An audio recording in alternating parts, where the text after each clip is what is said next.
चलिए आज हमने एक ट्रेड लिए थे, उसका लॉजिक पूरा डिटेल में जानने वाले हैं ए टू जेड। ठीक है, उसको क्यों बाय किए थे, बाय करने का कारण क्या था, वहाँ पे सेक्टर कैसा था, स्ट्रॉन्ग था या कमज़ोर था। उसके बाद हमने स्टॉक को सिलेक्शन कैसे किए, स्टॉक सिलेक्शन किए तो टाइम स्टॉक को बाय करने के बाद उसको कैसे मैनेज किए, उसको किस तरीके से क्या क्या सोच रहे थे उस टाइम जब स्टॉक को बाय कर लिए थे, स्टॉप लॉस लेने का क्या था, रिस्क टू रिवॉर्ड कितना सोचे थे, कितना लेंगे।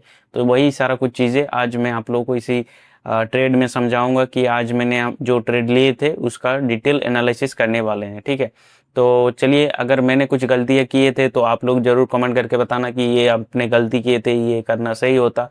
तो चलिए अभी डिटेल में बात करते हैं। तो अभी आप लोग यहाँ पे देख पाएंगे कि मैंने यहाँ पे जो एंट्री किए थे उसको दिखा देते हैं। तो हमने यहाँ पे इस वाले स्टॉक पे बाय किए थे। ठीक है, तो अभी आप लोगों को स्क्रीन पे देखने को मिल जाएगा। तो ये स्टॉक का नाम है भारत हेवी इलेक्ट्रिकल्स। ठीक है, तो इस वाले स्टॉक को हमने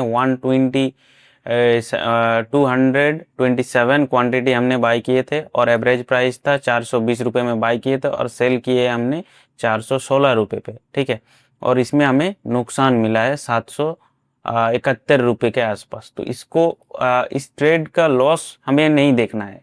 मुझे ये स्टॉक बाय किए थे मैंने मेरा सेटअप को एनालाइज करने के लिए कि सेटअप कैसे काम कर रहा है और अभी करंट मार्केट के सिचुएशन के हिसाब से ये कैसे काम कर रहा है।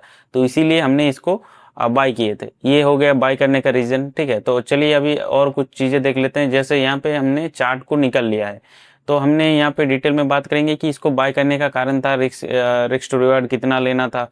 ठीक है, तो स्टॉप लॉस के यहाँ पे था, वो सारा कुछ चीज़ें हम लोग यहाँ पे देखने की कोशिश करेंगे। ठीक है, तो अभी आप लोग यहाँ पे देख पाएंगे कि मैंने जब स्टॉक इस जगह के आसपास आ गया था, इस ग्रीन कैंडल के बाद ये रेड कैंडल बनाया था, तो इस जगह के आसपास हमने बाय किए थे। तो इसको बाय करने का लॉजिक यही था कि ये वाला जो ऑल टाइम हाई ब्रेकआउट भी कर रहा था और यहाँ पे एक इतना बड़ा कैंडल के बाद इतना छोटा सा कैंडल एक बन चुका था। ठीक है, तो इस पे वॉलेटिलिटी कंट्रैक्ट हो चुका था कि यहाँ पे और वॉल्यूम नहीं था, जिसके कारण से यहाँ पे बाइंग फोर्स दिख नहीं रहा था। तो हमने क्या सोचा कि अगर इस ऑल टाइम हाई इस वाले कैंडल का हाई ब्रेक करेगा तो हम लोग एंट्री करेंगे और हमारा स्टॉप लॉस रहेगा 1-1.5% के आसपास। ठीक है, तो हमने यहाँ पे स्टॉप लॉस रखे थे और यहाँ पे एंट्री रखे थे। तो यहाँ पे कितना पॉइंट का था स्टॉप लॉस, तो यहाँ पे आप लोग देख पाएंगे कि 0.95% का स्टॉप लॉस हमने यहाँ पे कैलकुलेट करके लगाए थे। तो इसका एंट्री करने का रीज़न क्या था, तो रीज़न यही था कि मार्केट निफ्टी स्मॉल कैप 100 जो है वो जो 10 ईएमए है, तो 10 ईएमए के ऊपर चल रहा था। ठीक है, तो उसके कारण से हमें लगा कि ये एक स्ट्रॉन्ग टाइम है जो अभी बाय करना सही रहेगा। तो इसलिए हमने यहाँ पे एक अभी मार्केट का व्यू देखने के लिए यहाँ पे बाय किए थे। ठीक है, पैसा मैटर नहीं करता है, मैटर करता है कि आपने क्या सीखा, क्या जाना, वो मैटर करता है। तो वही आज बता रहे हैं। तो अभी अगर मेरा ट्रेड सही में चलता तो मैं अप्रॉक्सीमेटली यहाँ से यहाँ तक का टारगेट लेता, यहाँ से यहाँ तक का, और स्टॉप लॉस इतना छोटा सा। इससे पहले एक ट्रेड लिए थे जो है हमारा, आप लोगों को दिखा देता हूँ। इससे पहले मैंने जो ट्रेड लिए थे वो ट्रेड है अदानी पावर। ठीक है, तो ये 2-3 दिन पहले हमने ट्रेड लिए थे। तो इसका थोड़ा सा मैं दिखा देता हूँ चार्ट, जिससे आप लोगों को पता चलेगा कि मैं रिस्क टू रिवॉर्ड कितना फॉलो करता हूँ। ठीक है, कि इतना इंपॉर्टेंट है रिस्क टू रिवॉर्ड रेशियो। मैं यहाँ पे स्टॉप लॉस कितने लिए थे और टारगेट कितना लिए, टारगेट कितने के लिए अभी तक चल रहा है स्टॉक, तो वही बताना रहा हूँ।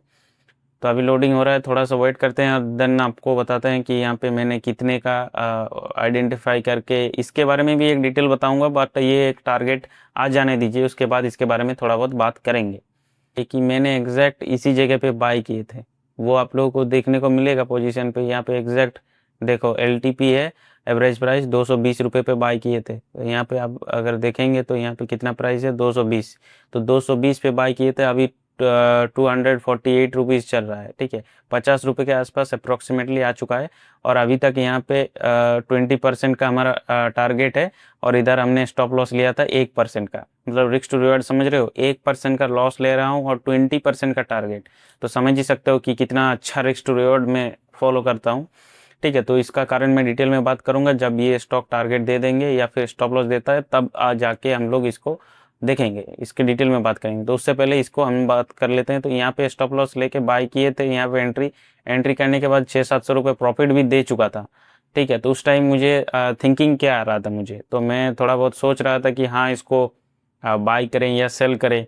हाँ, तो इसको, तो यहाँ पे मैं थिंकिंग कर रहा था कि हाई ब्रेक करेगा तो एंट्री कर लेंगे। ये एक अभी अच्छा मार्केट, थोड़ा बहुत लग रहा है कि मार्केट अभी अच्छा है मेरे हिसाब से। तो मैंने इसको यहाँ पे बाय कर लिए थे, थोड़ा ऊपर भी गए थे। तो उसके बाद अचानक से मार्केट नीचे गिरा और मेरा स्टॉप लॉस काट के फिर से यहाँ पे ग्रीन करके ऊपर रहा। मतलब ये एक डोजी बोल रहा हूँ, जो उल्टा हैमर होता है उसको क्या कहते हैं, पता नहीं है, याद नहीं आ रहा है, बट उल्टा हैमर जो होता है, तो ऐसा बन गया था स्टॉप लॉस काट के ऊपर की तरफ। अभी रिसेंट जब मार्केट ओपन हो रहा, क्लोज हो रहा था, तब जाके वो फॉर्मेशन किए। तो हमने यहाँ पे स्टॉप लॉस छोटे से रखे थे तो वो कट गया, तो इसीलिए हमने इसको छोड़ दिया, एग्जिट कर दिए।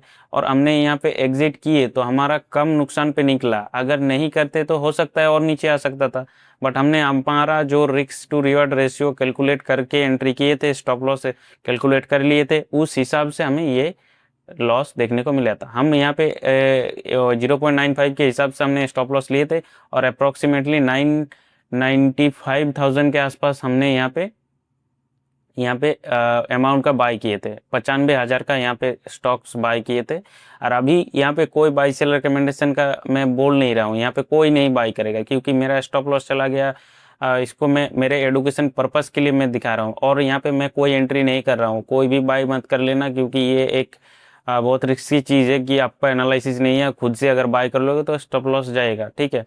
यहाँ पे कोई भी बाय सेल रिकमेंडेशन नहीं है, ओनली फॉर एडुकेशन पर्पस। मैंने यहाँ पे क्यों बाय किए थे, क्या रीज़न मैंने देखा था, वही सारा कुछ मैं यहाँ पे बोलने की कोशिश कर रहा था।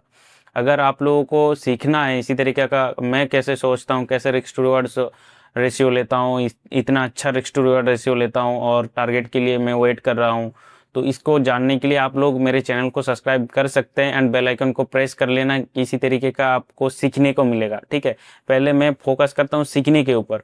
अगर मुझे पैसा जाए तो कोई बड़ी बात नहीं है, मैंने यहाँ पे 700-800 का नुकसान झेला है, बट मुझे यहाँ पे एक चीज़ समझ में आया कि इसको एंट्री करने के बाद क्या करना होता है। यहाँ पे मुझे क्या लग रहा था, वो फीलिंग्स, वो एंट्री के बाद क्या करना होता है, क्या डिसीजन लेना होता है, मैंने डिसीजन सही लिया या नहीं लिया, वो सारा कुछ चीज़ें यहाँ पे वो सीखने को मिलता है, ठीक है। तो मुझे सारा कुछ मैंने मेरा जो सोच था इस स्टॉक को बाय करने का कारण, तो मैंने आप लोगों को डिटेल में बताया। अगर आप लोगों को ये वीडियो अच्छा लगा तो इसी तरीके का और भी आएगा स्टॉक रिलेटेड वीडियो, जहाँ पे मैंने इसको क्यों बाय किए थे, इसका लॉजिक पूरा डिटेल में बात करेंगे। और भी स्टॉक्स हैं जो मैं बाय करूंगा और उसको डिटेल में आप लोगों से बात करूंगा, और आप लोग बताना कि यहाँ पे क्या मिस्टेक था, ठीक है।